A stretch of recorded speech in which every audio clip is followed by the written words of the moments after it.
এই মনুমেন্টটার নাম অস্টারলিচ। যখন নেপোলিয়ন ব্যাটল অফ অস্টারলিচে জিতে যায় তখন তিনি শত্রুদের কামান গলিয়ে এই মনুমেন্টটাকে তৈরি করে। প্যারিসে এই মনুমেন্টটা খুবই বিখ্যাত আর এর ডিজাইনটা সত্যি খুবই সুন্দর।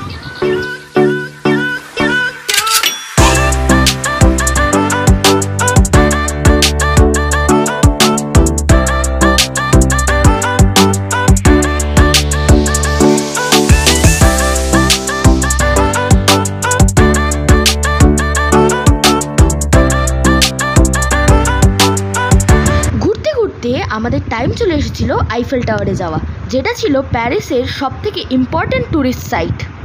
চলে এসেছি আইফেল টাওয়ারের সামনে, আইফেল টাওয়ার দেখতে যাচ্ছি।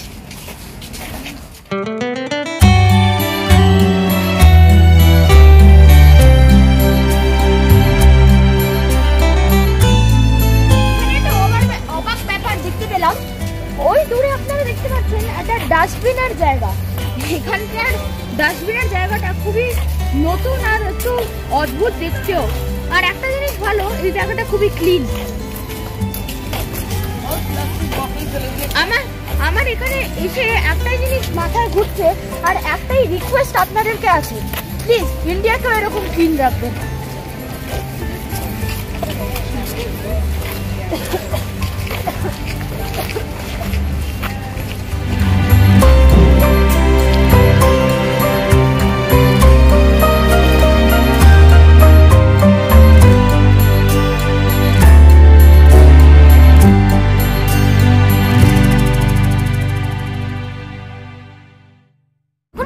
আইফেল টাওয়ারের ওপরে উঠছি, সেকেন্ড লেভেলে।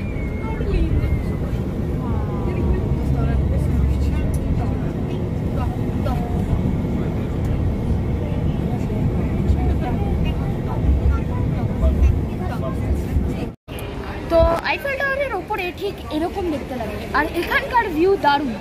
এখানে একটা টেলিস্কোপ রাখা আছে, এটা আপনারা চাইলে ইউজ করতে পারেন, কিন্তু তার জন্য আপনাকে 1 ইউরো পে করতে হবে। তো সেটা ছাড়াও আপনারা খুব দারুণভাবে ভিউ পাবেন এই দূরের সুন্দর জায়গাটা।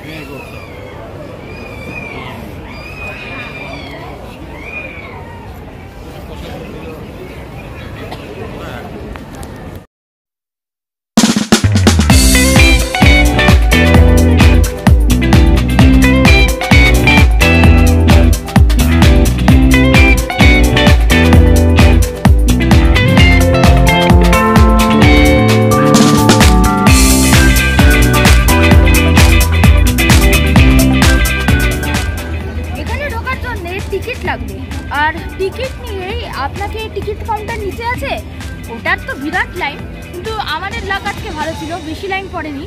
তো ফ্রম দ্য টিকিট কাউন্টার আপনাকে এই টিকিটটা কেটে নিতে হবে আর তারপরে আপনার মতো চলে আসতে পারেন। যদি আপনি টিকিট কাটেন ফার্স্ট লেভেলের, তো ফার্স্ট লেভেলে চলে আসতে পারেন। আমরা টিকিট কেটেছিলাম সেকেন্ড লেভেলের। এবার সেকেন্ড লেভেলের দুটো তলা, একটা ওপরের তলা একটা নিচের তলা। সেকেন্ড লেভেলের ওপরের তলাটা কিছুক্ষণ আগে দেখিয়েছিলাম, এখন আমরা সেকেন্ড লেভেলের নিচের তলায় আছি। আর এইখানে সুভেনিয়ার কিনতে আমি প্রেফার করব না, কারণ এখানে সুভেনিয়ার আপনি চাইলে কিনতে পারেন, বাট ইটস টু কস্টলি। এর থেকে বাইরের কিছু সুভেনিয়ার বিক্রি হচ্ছিলো, ওটা এখান থেকে চিপার প্রাইসে বিক্রি হচ্ছিল, তো আপনি চাইলে বাইরে কিনতে পারেন। আমরা সবাই জানি, আমরা আমাদের হিস্ট্রি বইতে পড়েছি যে এই আইফেল টাওয়ার গুস্তাভ আইফেল নামক একজন তৈরি করেছিলেন। আর সত্যি কথা বলতে গেলে এটা এত বছর আগে তৈরি হলো, এই আইফেল টাওয়ার প্রায় 228 ফিট মতো উঁচু, কিন্তু ওই ওপরের যে অ্যান্টেনাটা, ওই অ্যান্টেনাটাকে ধরলে আরও 330 মতো মিটার মতো হাইট হতো। তো এটাই এই ব্যাপারটা, আর আর্কিটেকচারটা সত্যি দারুণ। এই আইফেল টাওয়ারের ভেতরে ছিল একটা ক্যাফেটেরিয়া, আর এই ক্যাফেটেরিয়ায় পাওয়া যাচ্ছিল ম্যাকারুন, যেটা প্যারিসের একটা খুবই ফেমাস ডিশ।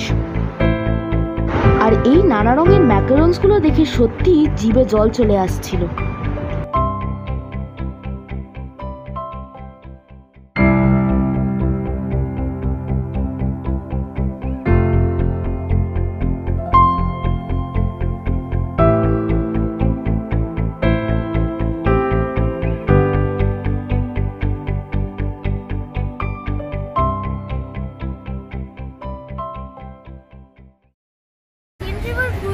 দাঁড়িয়ে আছি। এই আমরা যে ক্রুজটা ধরবো ওই ক্রুজটার নাম বাতমুস। এই সি রিভারটা অ্যাকচুয়ালি প্যারিসকে দুভাগে ভাগ করে, নর্দার্ন প্যারিস আর সাদার্ন প্যারিস। যার মধ্যে সাদার্ন প্যারিসে আছে সেই বিখ্যাত আইফেল টাওয়ার, যেখানে আমরা গেছিলাম।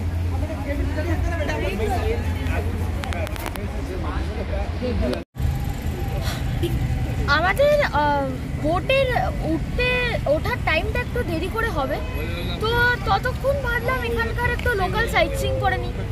হাতে কিছুক্ষণ টাইম ছিল, তো এটাই একমাত্র উপায় ছিল টাইমটাকে একটু কাটানোর জন্যে। এখানে যে সামনে ফুলের যে জায়গাটা দেখছেন, এটা কোনো অর্ডিনারি জায়গা না। এটা নিচে একটা সাবওয়ে আছে, আর সাবওয়েটাও অর্ডিনারি নয়, কারণ এই সাবওয়েতেই অ্যাক্সিডেন্ট ঘটেছিল প্রিন্সেস ডায়নার। তো এই তাই জন্যে ওনাকে সম্মান দেওয়ার জন্য এখানে এই ঘাসপালাটা করা হয়েছে।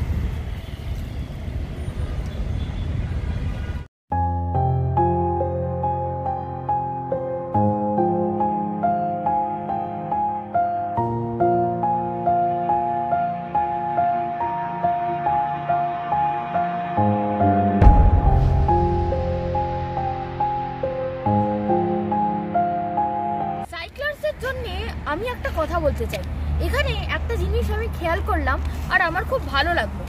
এখানে সাইক্লারদের জন্য, যারা সাইকেল চালান তাদের জন্য একটা আলাদা পাথ তৈরি করে দেওয়া হয়েছে। গাড়ির পাথ আর সাইকেলের পাথ কমপ্লিটলি আলাদা। এটা অ্যাকচুয়ালি একটা গভীর মুভমেন্ট বলা যায়। ফার্স্ট অফ অল কারণ এত সুন্দর গ্রিনারি চারিদিকে, এটা এত সুন্দর বুলেভার্ড।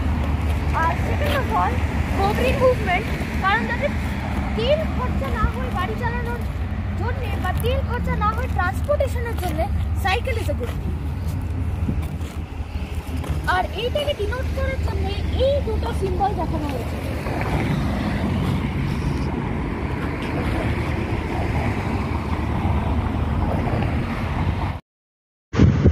আজকের ব্লগটা আমি এখানেই শেষ করছি। পরের পার্টে থাকবে সাইন রিভার ক্রুজ।